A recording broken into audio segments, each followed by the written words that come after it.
The first time I saw Elias, he was fixing a flat tire on a beat-up bike outside a main diner. His hands smeared with grease and his dark hair falling into his eyes. I was late for my shift, but something about his quiet focus, his deliberate, almost graceful movements made me stop dead in my tracks. By the time he looked up and flashed a shy smile, I was already halfway in love. That was 6 months ago. And now, as I sit across from him in our favorite coffee shop in Portland, I still feel that same flutter in my chest. Elias sips his black coffee, his hazel eyes catching the morning light, and I can't help but marvel at how ordinary he seems. He's just a guy, right? A grad student studying marine biology, with a penchant for flannel shirts and a laugh that makes my knees weak. But there's something about Hema quiet intensity, a way he carries himself that feels like it belongs somewhere grander than this foggy coastal town. Jake, you're staring again, Elias teases, his voice low and warm, pulling me out of my thoughts. I grin, brushing a strand of sandy hair from my forehead. Can't help it. You're too pretty. He rolls his eyes, but his cheeks flush, and that's when I know I'm done for. We've built something real: late night talks on the pier, stolen kisses in the rain, and a shared dream of a future where we're never apart. I'm just a small-town waiter with big city dreams, and Elias is my anchor, my reason to believe in something bigger. But lately, I've noticed things small, strange things that don't add up. It started with the phone calls. Elias would step outside, his voice dropping to a whisper, speaking in a language I couldn't place, something sharp and melodic. Not quite French, not quite Italian. Then there were the packages, delivered to our tiny apartment with no return address, containing books in leather bindings or clothes that looked too expensive for a student's budget. He'd brush it off, saying they were gifts from family. But he never talked about his family. Not really. Tell me something new about you, I say, leaning forward, my elbows on the sticky table. It's a game we play, trading secrets to peel back the layers of each other. Elias hesitates, his fingers tightening around his mug. There's nothing new to tell, Jake. I'm just me. But that's the thing's not just him. I didn't realize it until the black SUV pulled up outside our apartment last week. 2 men in crisp suits stepped out, their posture stiff, their eyes scanning the street like they were guarding something precious. They called him Your Highness, and I laughed it off, thinking it was a prank. But Elias's face went pale, and he ushered them inside, closing the door before I could ask questions. Tonight, we're walking along the cliffs, the Atlantic roaring below us, and I can't shake the memory of those men. The wind tugs at Elias's scarf, and I reach out to tuck it back, my fingers brushing his neck. He leans into my touch, and for a moment, everything feels right. But then I see a glint of metal on his wrist, a bracelet I've never noticed before, engraved with a crest that looks like it belongs in a museum. Elias, I say, my voice barely above the waves. Who are you? He stops, his eyes searching mine, and I see something flicker there: fear, maybe, or guilt. I'm yours, he says softly, but it's not enough. Not anymore. The next morning, I wake to find him gone. His side of the bed is cold, his backpack missing. Panic claws at my chest as I check my Finino messages. No note. I'm about to call him when the door bursts open, and 3 people in suits storm in, their accents clipped and foreign. Mr. Harper, one says, we need you to come with us. It's about Elias. My heart stops. What's wrong? Is he okay? He's safe, the woman says, her tone formal. But he's not who you think he is.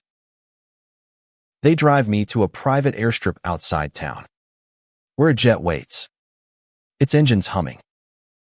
I'm ushered into a sleek conference room, where a man with silver hair and a pinstriped suit stands. He introduces himself as Ambassador Voss, and his next words hit like a punch. Elias is His Royal Highness, Prince Elias of Lysandra, second in line to the throne. I laugh, because it's absurd. Elias. My Elias. A prince. But Voss slides a folder across the table. Photos. Documents. A family tree with Elias's name in elegant script. My stomach churns as I recognize his face in a grainy photo, standing beside a man in a crown. Why didn't he tell me? I whisper, my voice breaking. Voss's eyes soften. He wanted a normal life. He came here to escape the pressure of the crown. But his family needs him now. There's a crisis in Lysandra, political upheaval. He's been recalled. I'm reeling, my world tilting. The man I love, the man I've shared my bed and my dreams with, is a prince. And he's gone without a word. I'm on a private jet, somewhere over the Atlantic. And I still can't believe this is real. The leather seats are too soft, the air too sterile, and the weight of Elias's secret presses against my chest like a stone. I clutch the folder Voss gave me, its pages worn from my obsessive reading birth certificates, royal decrees, and a photo of Elias at 16, stiff in a ceremonial uniform, his eyes already carrying that quiet sadness I know so well. Why me? I ask Voss, who sits across from me, his face unreadable. Why drag me into this? He leans forward, his voice steady. Because he loves you, Mr. Harper. He insisted you be brought to him. The words should warm me, but they don't. They sting. Because if Elias loved me, why didn't he trust me with the truth?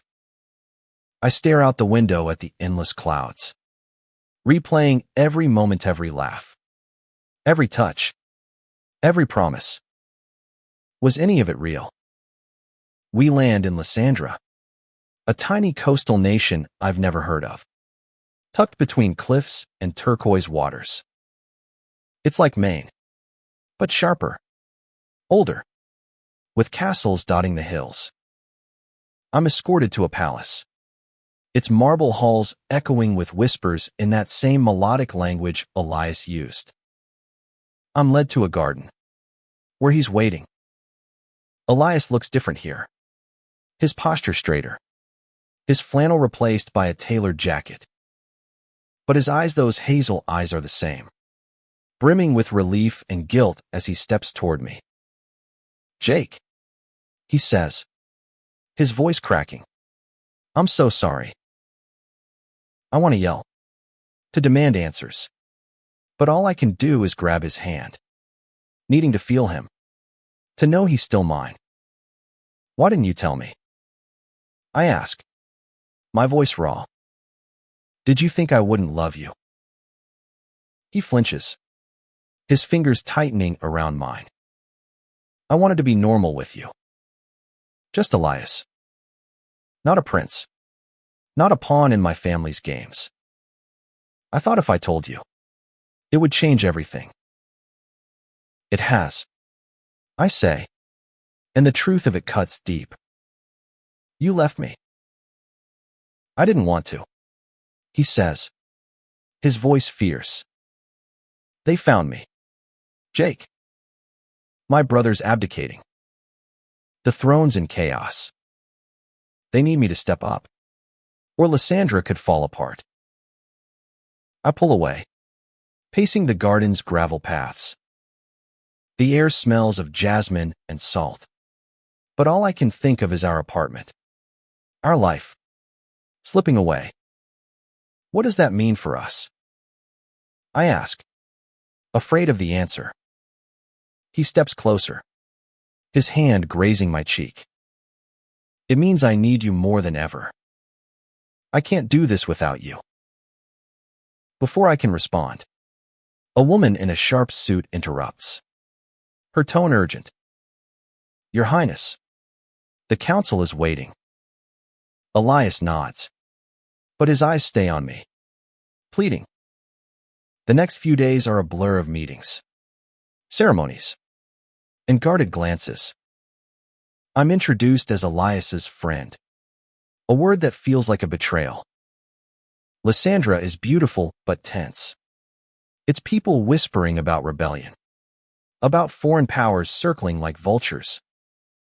Elias is at the center of it all, his shoulders heavy with a crown he doesn't want. I watch him address diplomats, his voice steady but his hands trembling. At night, he slips into my guest room, curling against me, whispering apologies until we fall asleep. But the secrets keep coming. I overhear Voss talking about an arranged Marigia political alliance to stabilize the throne. My blood runs cold. Elias never mentioned this. When I confront him, his face crumples. It's just talk, he says. I'd never agree to it. I want you, Jake. Only you. I want to believe him, but doubt gnaws at me. I'm a nobody from Maine, and he's a prince. How do we fit? The palace feels like a cage, its walls closing in as I wrestle with the life I thought we'd have and the one he's being pulled into.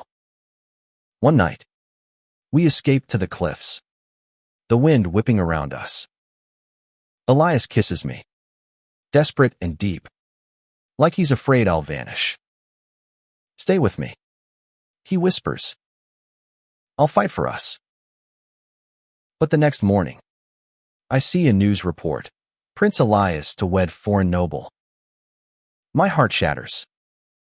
I storm into his chambers, ready to leave. But he's already there, tears in his eyes. It's not true, he swears. They're trying to control me. I won't let them. I want to trust him, but the world he's part of feels too big, too ruthless. Then fight, I say, my voice breaking. Or I'm gone. Elias doesn't let me walk away. He grabs my hand, his grip fierce, and pulls me into a hidden alcove, away from the palace's prying eyes. I'm fighting, he says, his voice low and urgent. I've told the council I won't marry anyone else. I've told them about you. I blink, stunned. You, what? I told them I love you, he says, his eyes blazing. I don't care if they don't understand. I'm not ashamed of us, Jake. I never was. My throat tightens, and I kiss him, hard and reckless, because I need to believe he's still mine. But the world outside this alcove is relentless. The council is furious. The press is circling, and whispers of scandal ripple through Lysandra. Elias is caught between duty and us, and I'm caught between love and fear that I'll lose him to a crown he can't escape. Over the next week, he fights. He meets with advisors, negotiates with foreign diplomats, and pushes back against the marriage proposal. I watch him, torn between pride and dread. He's brilliant, sharp, compassionate, a leader who could save this country.